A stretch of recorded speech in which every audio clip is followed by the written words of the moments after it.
Well, good day to you. My name is Mike Welch, and I'm here at the American Independence Museum in Exeter, New Hampshire. We're very pleased to have a visitor with us today. Today we have the Honorable Judge William Delker, sitting New Hampshire Superior Court Judge. Judge, thank you very much for joining us today. Mike, thank you for having me. It's my pleasure to be part of this experience and discussion today. The pleasure is all ours, sir. Thank you. So we'd like to talk about the basics of American government with you today. Okay. How about if we start with, what is a republic? Well, so when the framers in Philadelphia had reached their last day, Ben Franklin and the other framers left Philadelphia Hall, and a woman approached them and asked Ben Franklin, "What have you given us, a monarchy or a republic?" Ben Franklin responded, "We have a republic if you can keep it." And what he meant by that was that a monarchy is a system of government that we had before the American Revolution, before the Declaration of Independence. It's a system of government in which the king or queen holds all the power.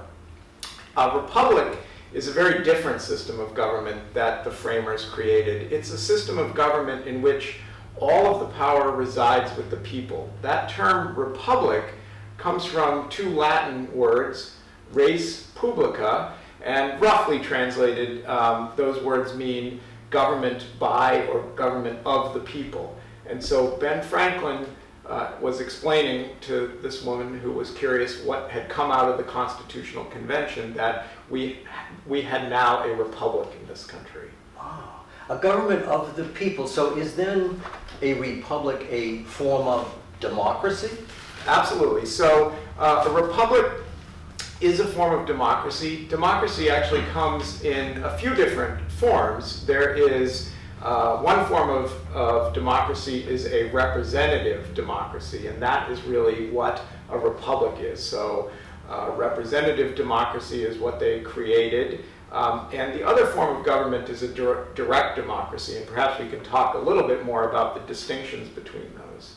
Well, I'm good, because I'm glad to hear that, because I need to have a little help. What is the difference then between a representative democracy versus what you describe as a direct democracy? Sure. So a representative democracy, which is what the U.S. Constitution created, is a system of government in which voters elect representatives who then meet together, and these representatives form laws in the form of bills and that are signed under the U.S. Constitution by the president, and then those become laws. And so the people are indirectly involved in legislation by electing representatives who then go on to pass laws based on what they believe the interests of the voters are.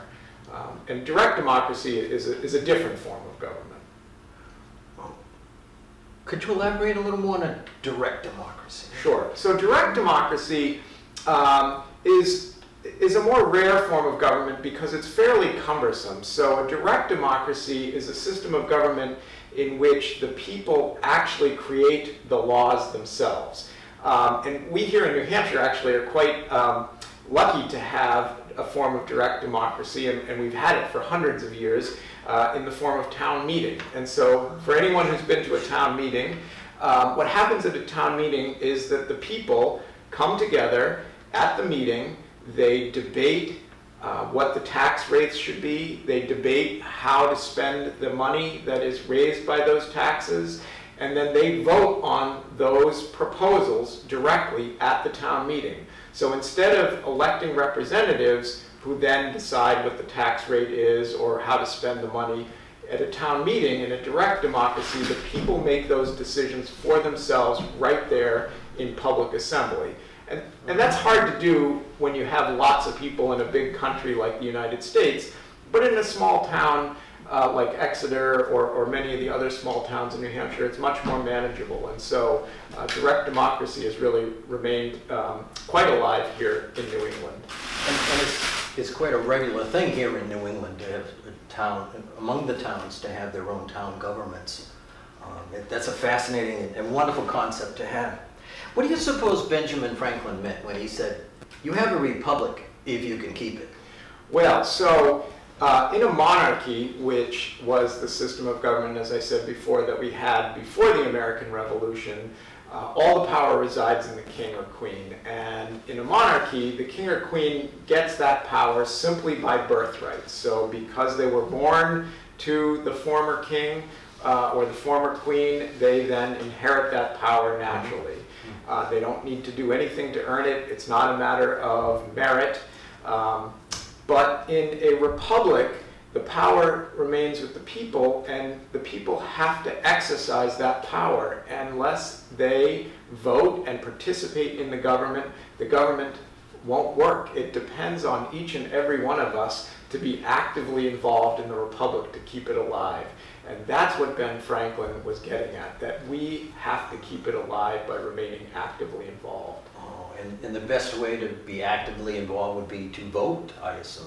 Voting is one obvious, very important way to keep a republic alive, but it's not the only way. So what the framers did is they created quite an ingenious system of government in which not only did they give us the right to vote for the representatives, but over time they also enshrined many basic fundamental rights that allow us to continue to participate in government. So for example, shortly after the Constitution was adopted, we adopted amendments in the form of the First Amendment and the Bill of Rights, and those protect basic ways in which we can participate in the government, to exercise free speech, to exercise the right to peaceably assemble, to exercise the right to petition our representatives for change, or what is called redress of grievances. And so the framers created this system which not only gave us the right to vote, but protected our ability to participate in the government.